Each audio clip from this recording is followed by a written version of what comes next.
Pas dia lagi lihat meja sama kursi di ujung sudut kamarnya itu, ada sosok gelap berdiri lagi ngeliatin dia.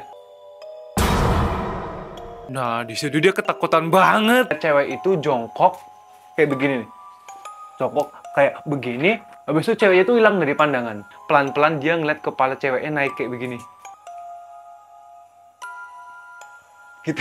Teman-teman ada nggak yang pernah ngalamin ketindihan atau kelumpuhan tidur atau sleep paralysis? Ketindihan itu kejadiannya lumayan langka ya. Tapi gimana kalau misalnya kalian itu ketindihannya bareng dua teman kalian yang lain di saat yang bersamaan dan kalian mimpinya juga sama. Dan di tengah-tengah itu ada sosok yang ngeganggu mereka terus. Gak usah kelamaan karena aku yakin kalian juga udah gak sabar.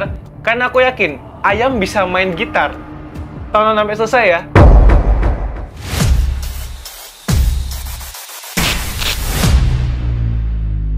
Bulan Oktober tahun 2005, ada cowok namanya Nathan. Dia baru aja pulang ke Elk Grove, California buat ngunjungin ibunya di apartemen. Apartemen ibunya tuh aman banget. Ada satpam penjaganya, ada CCTV, pagernya juga tinggi-tinggi banget. Jadi kalau misalnya malam-malam ada keributan, paling ya tetangga lagi berisik. Malam terakhir Nathan nginep, dia lagi selonjoran di sofa panjang. Habis itu, dia ketiduran. Sekitar jam 2 pagi, Nathan bangun. Tapi, dia nggak bisa gerak. Yang dia bisa gerakin cuma matanya. Nah, ini pertama kali dia ngalamin ketindihan atau sleep paralysis. Dia tuh ngeh ruangannya sepi banget, soalnya nggak ada suara jangkrik, nggak ada suara dengungan lampu, AC itu nggak ada. Dia nyoba nengok kanan kiri pakai matanya gitu kan. Dia coba ngecek ruangan itu. Jadi, tempat tidurnya itu ada di sudut kanan belakang ruangannya, jauh dari pintu. Kalau dia nengok kanan, ada kayak lemari besar. Nah, kalau dia nengok kiri, di sini ada pintu dia keluar. Nah, di ujung tempat tidur, ada meja sama kursi. Pas dia lagi lihat meja sama kursi di ujung sudut kamarnya itu, ada sosok gelap berdiri lagi ngeliatin dia.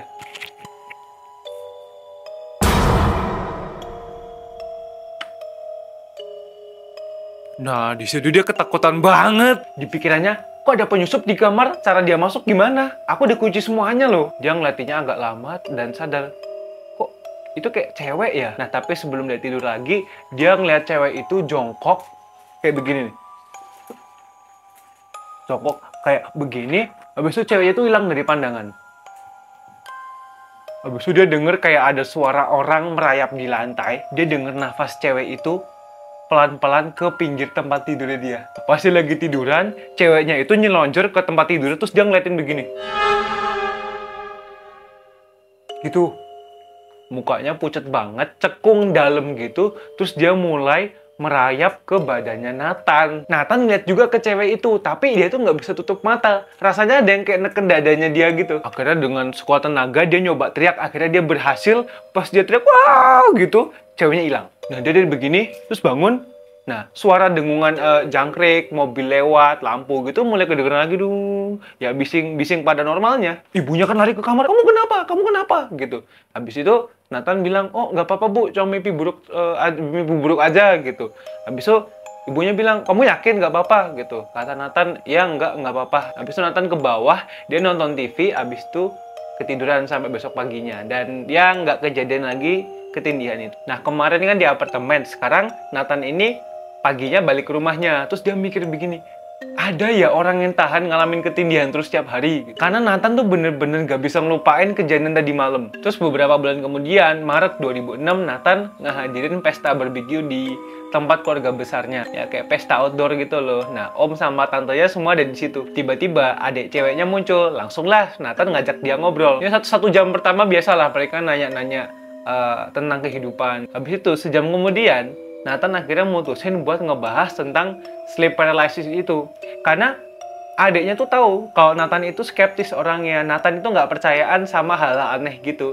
Nah, giliran Nathan sekalinya cerita, harusnya adiknya percaya dong gitu. Nathan mikirnya begitu. Anggap aja nama adiknya Angel ya. Nathan bilang begini, Angel, kemarin aku ngalamin sleep paralysis di apartemennya ibu loh. Terus Angel bilang begini, loh, sama dong, kemarin aku juga pertama kali ngalamin ketindihan. Akhirnya mereka lanjutin ngobrol kan, ya, nyari alasan kenapa kok bisa kejadian barengan gitu kan.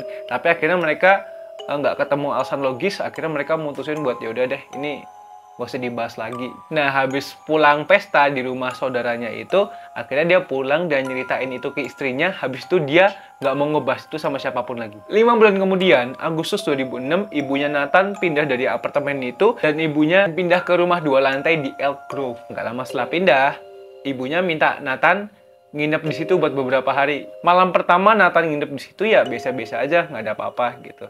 Nah, tapi malam keduanya, ini malam keduanya beda cerita. Dia kan lagi di kamar tamu, lagi selonjoran nonton TV. Lampunya mati, cuma TV yang nyala. Nah, entah kenapa, entah gimana dia ketiduran. Gak lama kemudian dia kebangun, tapi dia nggak bisa gerak. Dia langsung mikir begini, waduh, ketindihan lagi. Nah, soalnya terakhir dia ketindihan itu, ada sosok yang ngeliat dia, nggak ada alasan. Dia nyoba gerakin badan dia, nggak bisa. Dia cuma nengok kiri kanan doang. Dia lihat ke sudut kanan kiri, nggak ada orang. Dia kan ngeliat ke pintu kebuka yang ada pelorong itu, berharap tolong jangan sampai ada dia lagi lewat situ. Nah, kan di ruangan itu ada TV kan ya, TV-nya nyala gitu. Tapi TV-nya itu tiba-tiba kedip-kedip. Nah, tapi kok kelihatannya nggak kayak acara TV? Dan tau nggak teman-teman? Ternyata itu kayak rekaman CCTV dan itu arahnya ke dalam dapur ibunya di lantai bawah. Dia langsung tahu tata letaknya. Oh, ini rumah ibuku. Dia ngeliat rekamannya itu dan mikir, lah kan nggak ada kamera di situ, kok bisa muncul rekamannya? Tiba-tiba dia ngeliat cewek pakai selendang keluar dari bingkai TV kayak gini. Kayak begini. Nah, habis itu pas ceweknya ngeliat ke atas, kameranya mati. Bluk gitu langsung mati. Ruangan langsung gelap total. Gak ada cahaya di ruangannya, sama di lorong gelap tadi tuh udah gak ada semuanya. Nathan cuma bisa rebahan, dengerin ceweknya itu mondar-mandir di bawah kayak suara binatang nabrak-nabrakin perabotan gitu. Habis itu ceweknya kedengerannya kayak mau naik ke atas tangga gitu. Nathan langsung sadar, waduh mati nih aku sumpah. Ceweknya pengen naik ke ruanganku. Nah, dia langsung deg-degan banget waktu itu. Nah, dia tuh ngiranya kalau mungkin dia bakal denger kayak suara duk lari gitu. Enggak. Dia malah denger suara langkah 1, 2, 3 gitu. Dia dengernya begitu. Nah, dia kan posisinya di tempat tidur ya teman-teman. Pelan-pelan dia ngeliat kepala ceweknya naik kayak begini.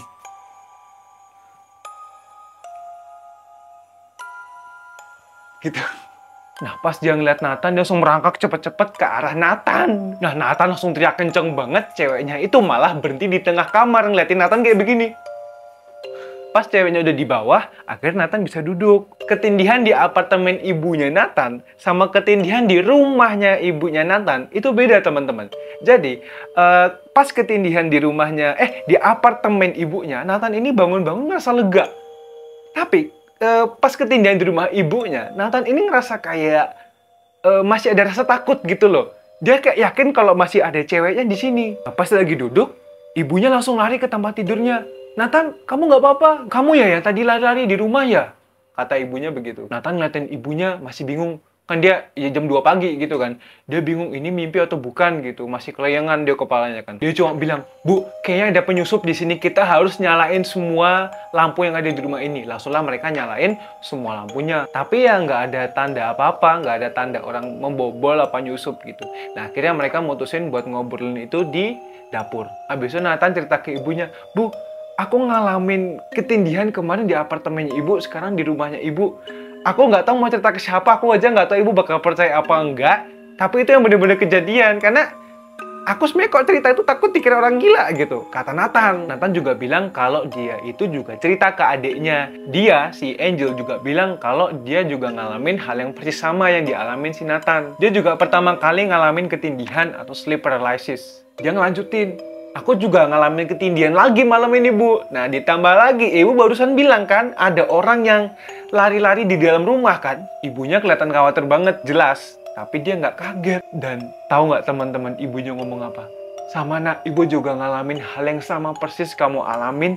Dan ibu juga ngeliat sosok cewek yang kamu maksud itu. Cewek yang kamu maksud itu juga berdiri di dadanya ibu. Ibu mau bangun aja nggak bisa. Tapi ibu nggak nyitain ke siapa-siapa. Ya, ibu pikir cuma ketindihan aja. Akhirnya Nathan sama ibunya ngobrol berjam-jam, penasaran kok bisa kejadian kayak begini. Nah, teman-teman, gimana Nathan, ibu sama adiknya bisa ngalamin hal yang persis dan barengan. Dan malam ini, kalau Nathan beneran ketindihan, sleep paralysis, kenapa ibunya bisa beneran dengan langkah kakinya? Padahal mereka tuh nggak punya peliharaan. Yang jelas itu bukan Nathan. Nathan ada di kamarnya, ibunya juga tidur di kamarnya.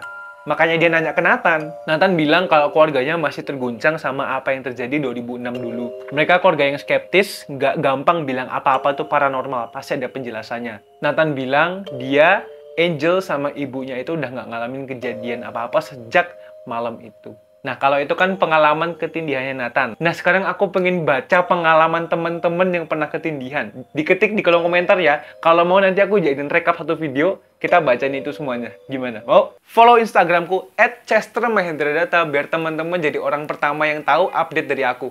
Oke, terima kasih udah nonton sampai akhir. Like, share, dan komentar.